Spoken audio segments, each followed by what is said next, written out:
Each week, American Artifacts takes you to museums and historic places to learn about American history. Located in Washington, D.C., near the U.S. Capitol, Union Station opened in 1907.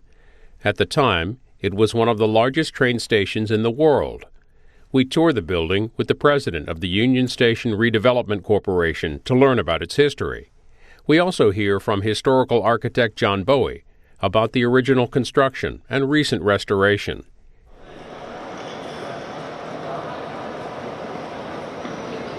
Hello, my name is Beverley Swaim-Staley, and I'd like to welcome you to Washington Union Station. This is a magnificent building located here in Washington, D.C., just a couple of blocks from the U.S. Capitol building. My job is CEO and president of Union Station Redevelopment Corporation, a nonprofit here in Washington, D.C., whose responsibility is stewardship of this magnificent building. This building was built in 1907. It was not only one of the largest buildings in the world, but it was certainly the most magnificent train station that had been built to date. This station has undergone many changes throughout the years. It was completed in 1912 and entered into a very busy time, of course, starting with World War I, when the USO took over part of the building to help with the servicemen. And then, of course, through the 1920s and through the Depression, it went through many changes, from being an active station to a place where, of course, it was not so active. People may have been here sleeping on benches, using the building for shelter. And then finally, of course, with World War II, the station became the center of the world again, with the servicemen coming back here, and the station served over 200,000 people a day then. And there were significant alterations that were made in this magnificent hall in order to serve the many servicemen and women that were coming through the station each and every day. Of course, then we went through the changes in the 1950s when rail travel was not quite as popular as it used to be. More people were using the automobile, of course. The railroads began to decline financially, and the station began to suffer. And it certainly became visible throughout the 1950s and into the 1960s. There was a plan which was implemented in the 1970s to make this magnificent building a National Visitor Center. And in the hall that we're standing in, there were significant alterations that took place. They were not alterations for the better, and they were subsequently changed in the 1980s when Congress and others decided that this station deserved to be preserved, restored, and operated once again in the glory that Daniel Burnham had intended for it back in 1907. After the renovations in the 80s, the station reopened as a vital commercial facility here, as well as an intermodal transportation center atop Capitol Hill. Became very busy once again, and today the station serves over 38 million people a year, actually busier than any of our regional airports. But it also underwent another major renovation recently after an earthquake that we had here in Washington, D.C. The earthquake caused cracking and other problems in the ceiling of this magnificent hall, as well as the adjacent concourse. And so the Union Station Redevelopment Corporation Board of Directors decided to fully restore the magnificent ceiling in this main hall. And after 3 years of renovations, we proudly opened the main hall last summer. And it is in its true glory. The main hall looks now as it looked in 1907, as intended by Daniel Burnham, and we really welcome and enjoy having people come through the station now to really see the station as it was intended when it was first built at the turn of the 20th century. Around 1900, Washington, D.C., of course, was celebrating the centennial of Washington, D.C. as the nation's capital. And of course, around the country, many of the cities were developing parklands, such as Central Park in New York City. And there was an interest in Congress in doing something similar here in Washington, D.C. And Senator James McMillan was appointed chairman of the Senate Park Commission.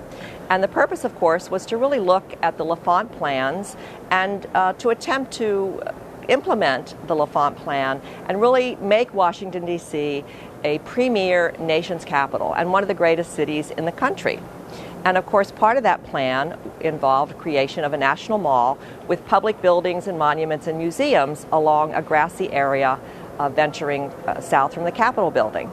In order to accomplish the plan, the railroad stations, which were located too close to the Capitol building, needed to be removed. If you can imagine, not only did you have 2 train stations, but you had a number of tracks and railroad crossings throughout the city in order to get to the stations. So all of that needed to be cleared out in order to make way for the National Mall. Senator McMillan selected Daniel Burnham to lead the effort to restore the mall. Daniel Burnham was an architect in Chicago that was probably the premier architect, certainly in the country at the time. He had been the director of the Chicago World's Fair. So it was only appropriate that he be invited to prepare what was called the McMillan Plan at the time. So Daniel Burnham selected this site for a new railroad station. And there were a couple of things that he needed to accomplish. First, he had to get the owners of the B&O and the Pennsylvania Railroad to agree to combine and work out of one station. No small feat. And then, of course, there were facilities that were already here. There were townhouses. This was a thriving blue-collar community, so to speak. Saloons, taverns, stores, even a baseball field that was used here by the community. So those things also needed to be relocated. Fortunately, Daniel Burnham was able to convince the owners of the railroads to combine and form a Union Station. And that's why we call this Union Station. There are many Union stations throughout the country, and it always means the union of 2 or more railroads agreeing to operate out of a single building.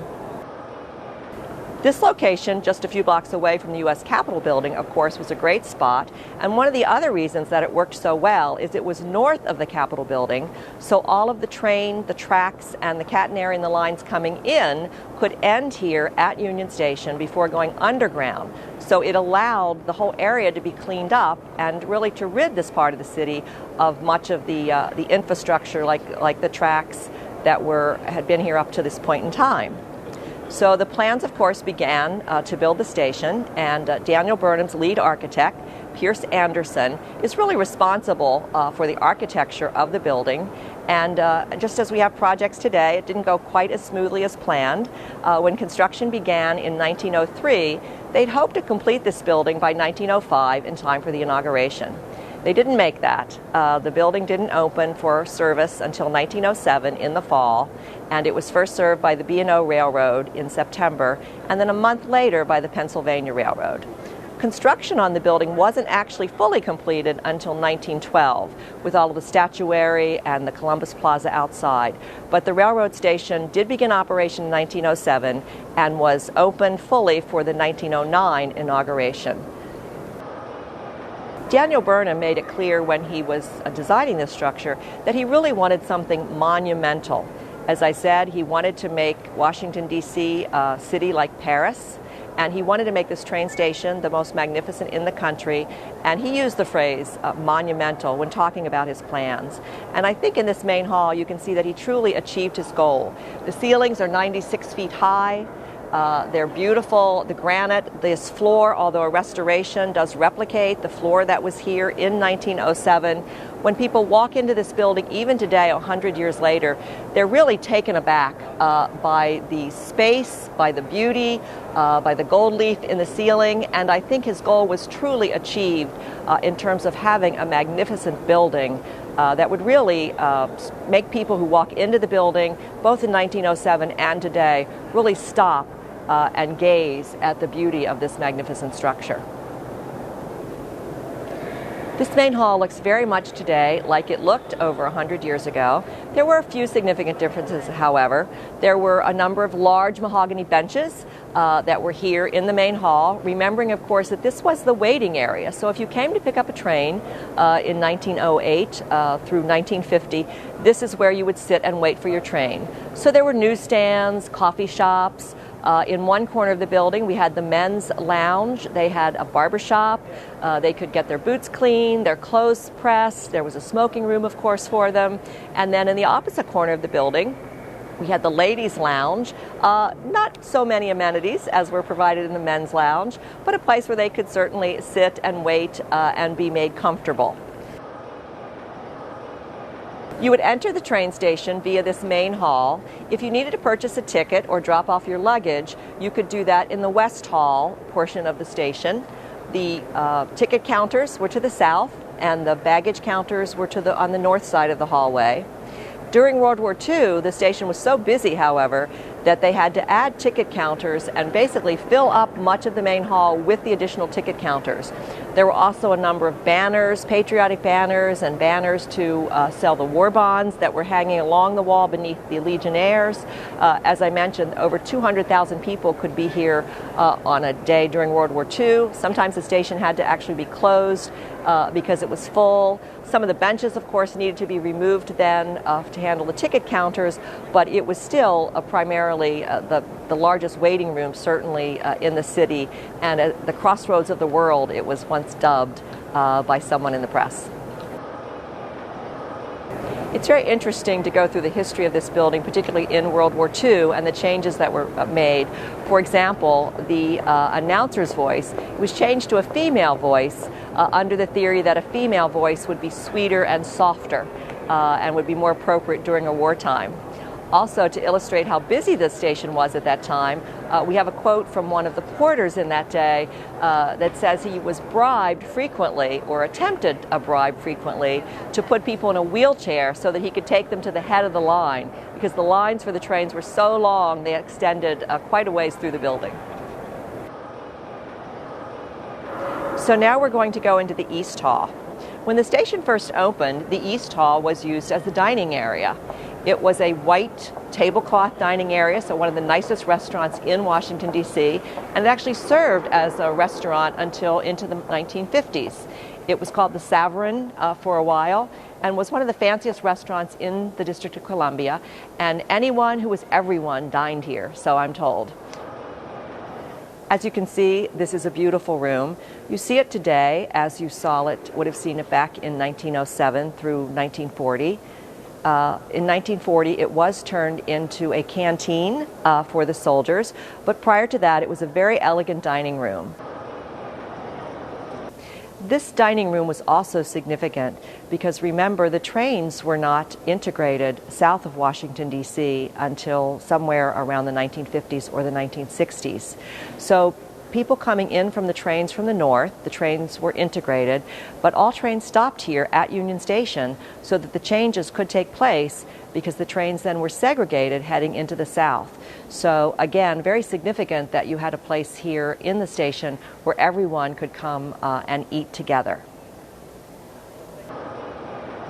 If you couldn't afford to eat at the Savarin Room or the elegant restaurant that was here, there was a lunch counter room that was provided.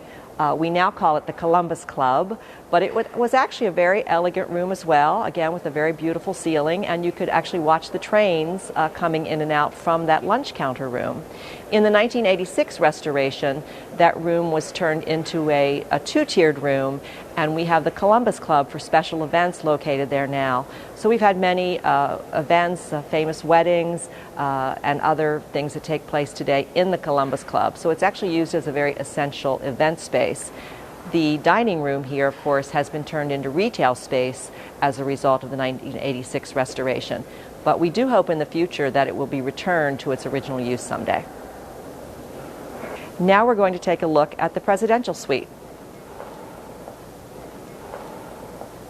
This room was very important, remembering that this building was built in 1905, and in 1901, President McKinley had been assassinated. 20 years prior to that, President Garfield had been assassinated just down the street in one of the railroad stations. So it was very important to have a place where the president could be secluded and yet enjoy train travel, which of course was the primary way of getting in and out of Washington, D.C. So the presidential suite was established here on the east side of the building, and the president's carriage could pull up in seclusion. The president and his family or guests could then get into the presidential suite, and they could rest here, have dinner, entertain guests, and then privately be taken to the north side to get on their train. The presidents of the United States at various times also used this room for ceremonial gatherings. Prince Albert and Queen Elizabeth were greeted here in the 1930s by the Roosevelts. So during the war, the presidential suite had a very different purpose. The Red Cross used this room to entertain the soldiers and administer to their many needs during World War I. And then in World War II, the USO took over the facility. And there are some marvelous pictures of USO servicemen and women enjoying themselves, dancing, playing records here in the presidential suite space. And as a result of that, President Truman decided after World War II that it would be a better use of this space. So he actually did not use the presidential suite for himself, but turned the facility over to the USO to be used through the 1950s for the purposes of having a place, a second home for the servicemen to use. This suite was used continuously by presidents through President Truman, whom, as I mentioned, then turned it over to the USO. And although other presidents through President Kennedy did use the station to greet dignitaries and for special events, they no longer use the presidential suite for that purpose. We're standing in the area now that was the train concourse. You see behind me the waiting room, the main hall where people waited for their train, and then they came through those doors to actually greet the train. You can see the space is quite different now from what it was in 1907. However, you can still see a portion of the magnificent ceiling that we have in here as well. We had the Skylights, of course. Unfortunately, they did not work for very long, and they were actually removed in 1920. But you can still see the lighting from this newly restored ceiling that we have here. So passengers came from the main waiting area, and they actually got onto the trains at this part of the station. Today, of course, this is now a retail facility, but it is important to remember this iconic space was so large that you could have laid the Washington Monument end to end and still had room left over. There were two ends built onto the building, and they were removed in order to build the Washington Metro system in the 1970s. So this is still a very, very large space, and of course today it serves as a primary commercial retail part of the station. In 1953, we had a small disaster here at the station where we had a runaway train. Now, I guess runaway trains were not terribly uncommon back in those days. Fortunately, there was only one here at Union Station. It was about 5 days before President Eisenhower's inauguration, and a train carrying about 400 people was coming in from the northeast. The operator of the train lost control. I believe the brakes failed, so much as is the best guess, and the train came barreling into the station. Fortunately, the weight of the locomotive, when it reached the floor of the station, the floor gave way, forcing the train to stop. And so, as a result, no one was killed. There were a few dozen people that were taken to the hospital, but the magnificent of that event was that about 400 workers came in, worked around the clock, and 36 hours later, the station was once again functional in time for President Eisenhower's inauguration. This, of course, was a one-story train concourse, although today you see the staircases that take you down into a food court.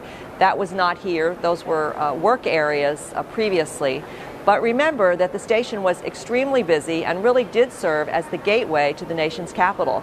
So, for example, this concourse also served during the suffragette movement, when the women would come to march on Washington in 1910, and then in 1963 with the Civil Rights March. So there were major events throughout history that took place here, and people using the station. The Beatles arrived here for their first American tour, and of course many diplomatic events also took place, creating quite a bit of traffic through this portion of the station. We're back in the main hall again, and by the 1950s, unfortunately, the main hall had really suffered quite a bit of use and was in fairly bad condition. In fact, the floor here was taken out, the historic floor was removed, and a terrazzo floor was put in. There were actually the ceilings were covered with gold paint in some places. There was blue paint put on some of the walls. Congress and others began to debate the future of Washington Union Station. Around the country, many other train stations were being shuttered and torn down. Fortunately, it did not happen here, but it took about 20 years of conversation for Congress and others to decide what the next best use for this facility should be. Finally, they decided to turn it into a National Visitor Center. So in the 70s, the main hall, if you can believe it, was turned into a visitor center, and the floor was actually removed so that an 8,000 square foot display area could be built here. So it was referred to by one of the critics after it opened as the pit. And if you can imagine, this floor was removed, and there was literally a large hole where there were 2 movie theaters and a number of visual displays then. You would actually walk down into this area where you could see pictures of the Capitol and learn about what you needed to know to visit Washington, D.C. As one newspaper critic reported, however, though, after it soon opened, one, he referred to it as the Pit, a name that it still has for that era. And second, comment was made, why would anyone come here, go down the Pit, and watch films about the U.S. Capitol when they could simply walk a few feet outside and actually see the Capitol building for itself? So needless to say, after the bicentennial, this facility did not stay open for very long. They had President Reagan's inauguration in 1981, and then the entire building was closed. And from then on, if you wanted to go to the Amtrak station, you literally needed to walk around the building or walk on wooden planks through portions of this building to actually get to your train. I've talked to many people who actually made that trek, and obviously it was not something that we could be very proud of in terms of what had happened to the station. So fortunately, an effort was made in Congress to decide what should they do with the station. Other train stations, as I mentioned, had been destroyed around the country. The preservation movement was strong. I think people really began to understand that these buildings are magnificent and they really needed to be preserved, not torn down. So in 1981, Congress passed legislation that said that this building should be turned into an intermodal transportation center, once again, as it had been in 1907, but that it should have a commercial interest that would allow it to continue for the next century. So they developed a public-private partnership, and with the leadership of Secretary Elizabeth Dole of the United States Department of Transportation, the Union Station Redevelopment Corporation was born. And the corporation's responsibility is to be steward of this magnificent facility. So in the mid-1980s, a major renovation took place. The pit was covered, and this floor, which resembles the historic floor, was put back. Everything from the clocks to the ceilings were restored, the Legionnaires were cleaned, and this building once again opened in 1988. And it was quite an event when it opened. There was a great celebration, many speeches were made. At that time, the rest of the building was also restored, much as you see it today. So the West Hall area that had once been ticket counters was opened as a retail space. The Columbus Plaza opened as an event space. The East Hall, as we saw, was fully restored. And then the train concourse, of course, then became a significant retail space. And it was a significant public-private partnership for its time. And although not everything that was done received great acclaim, I think everyone understood that it was really a very creative way to save the station. And in fact, it worked. And here we are 30 years later, and the station is still going very strong.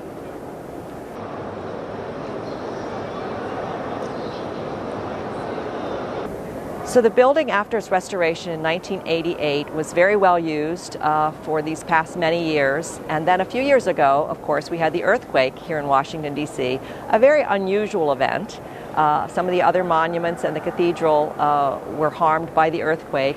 And we also discovered here that we suffered some cracks in our ceilings as a result of that earthquake. So once again, we looked to see what can be done to best preserve the station. And this magnificent ceiling, it was determined, really needed to be fully restored, not only to repair the cracks that were caused by the earthquake, but it really provided an opportunity to do a full restoration. For example, in 1985, while much of the ceiling that you see was restored, there was a great deal of work to be done above the coffers in order to preserve the ceiling for the next 100 years. To talk about some of the changes that were made and in the particulars of that restoration, I'd like to introduce John Bowie, historic architect. I've been working here at Union Station both with Amtrak and with the Union Station Redevelopment Corporation since 2003. And I was heavily involved in the restoration work that took place after the 2011 earthquake. We're here right now on the mezzanine level, directly over top and looking out onto the main hall space. And as you can see off to the side is the concourse area, which in the 1980s was converted into commercial space. When Burnham designed Union Station, he designed it in the Beaux-Arts style, which came from the French École des Beaux-Arts, which means in English, the School of the Beaux-Arts. Burnham and Pierce Anderson had been classically trained and had been in Paris, and this was the style that was the magnificent, the monumental style of all the big public buildings in the latter part of the 19th century into the early part of the 20th century. The Beaux-Arts style, as an architectural style, was a natural for a train station. Just like it was for courthouses and big school buildings and big public buildings, it provided a sense of structure. It provided a sense of organization from the grand monumental spaces, such as the main hall that we see here, to the more subordinate spaces, such as the East Hall, which was where the restaurant was, or the West Hall, which is where the ticket area was and the place where you would drop off your baggage. There were a number of contractors who were involved in the construction here at Union Station because it was such a massive undertaking. The lead firm, Thompson Starrett, out of New York, was a firm that the Pennsylvania Railroad had used on a number of its big projects. So they were a natural to come in here and provide the overall guidance, the overall construction, manpower, and control over the construction. American Bridge Company, also out of New York, was responsible for all the steel framing in the building. In spite of the fact that this is a beautiful stone building with granite on the outside and marble on the inside, in essence it's a steel structure with a steel roof, and the vaulted ceiling that you see up there with all the octagonal coffers is actually hung from a steel structure. American Bridge provided all of that.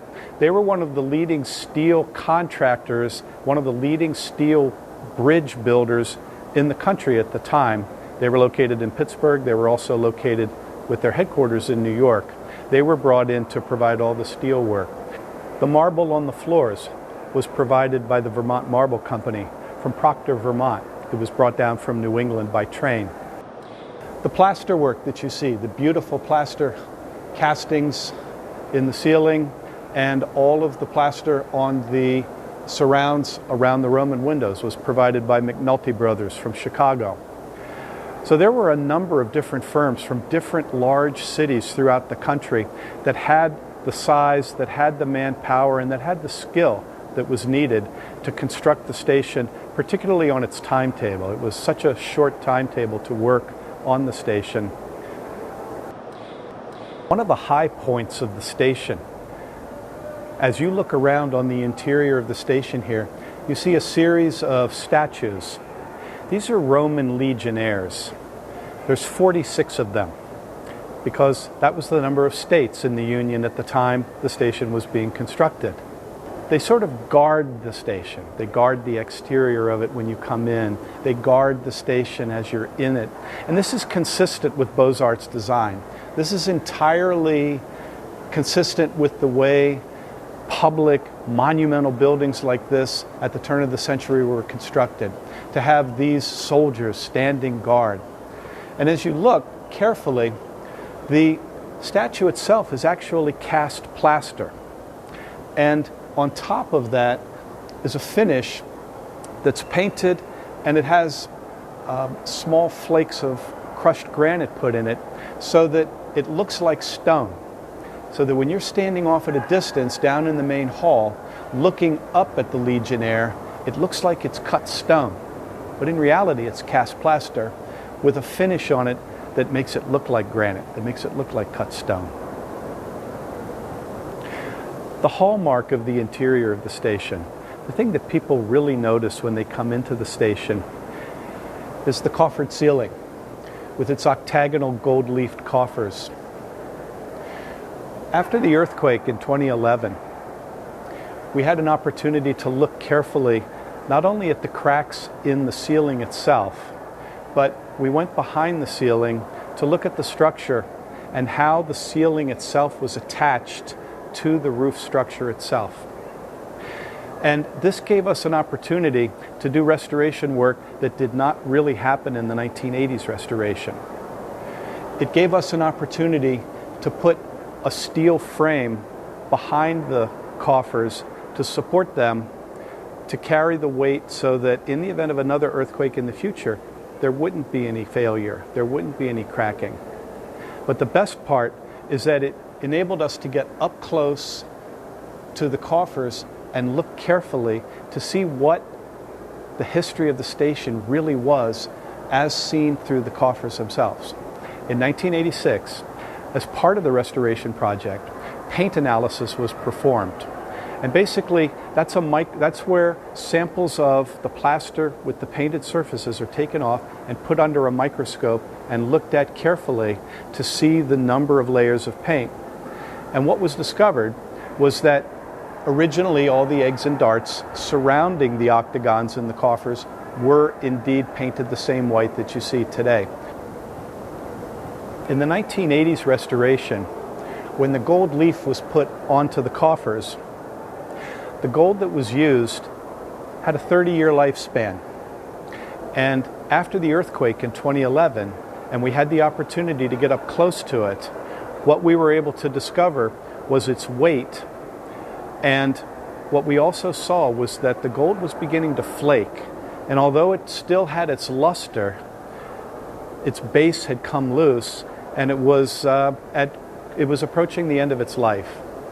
So the decision was made by the Union Station Redevelopment Corporation that we would re-gild all of the coffers, but we would re-gild them with a heavier weight gold that would give us a 100-year lifespan instead of the 30-year lifespan. We started on the west end of the main hall, and it took an average of about 6 months per section of the main hall to do the repair work on the plaster, to do the steel installation on the back side, to reinstall all the heating and ventilation duct work, and then ultimately to do the gilding and the painting work. Once all of that work was completed and we completed all the inspections, then we rolled the scaffold to the next bay and we started over. It took us over 2.5 years to do all of this because we needed to keep the station operational. We needed to keep the main hall fully functional so that people could go through every morning, every afternoon, so that the businesses wouldn't lose money, and so that the station could continue to operate as it always operates. One of the most interesting things about doing restoration here at Union Station is that I've been working here all these years, and every time we start something new, we learn something that we didn't know before. For example, all of the decorative pendant light fixtures on the outside of the building that go through the colonnade. We discovered recently that although they look similar, they're actually two different sizes. The glass globes on some of the fixtures are 16 inches in diameter. On some of the other fixtures, they're 14 inches in diameter. Why did they do that? This was a question that we just couldn't figure until we sat down and put it into the context of Burnham's Beaux-Arts design. The smaller light fixtures were in the secondary spaces. The larger light fixtures were in the primary spaces, completely consistent with the hierarchy of Beaux-Arts design from the early part of the 20th century. And if you look at these fixtures now, and you look at them carefully, you'll see the subtle differences in the design that to the casual person looking at it, they would never notice. Those are the exciting things that even after working here all these years, we still keep coming up with new things that were put into Burnham's design that are just waiting to be discovered. I think we can be very appreciative to the people who had the foresight to build Washington Union Station, from Senator McMillan, Daniel Burnham, Theodore Roosevelt, who was president at the time. And really, it's a privilege to be standing here over 100 years later in this magnificent hall and have it look very much as they envisioned it. One of my pleasures is coming in here, particularly in the evening, now that the ceilings have been fully restored and some other obstructions that were in the main hall have been removed.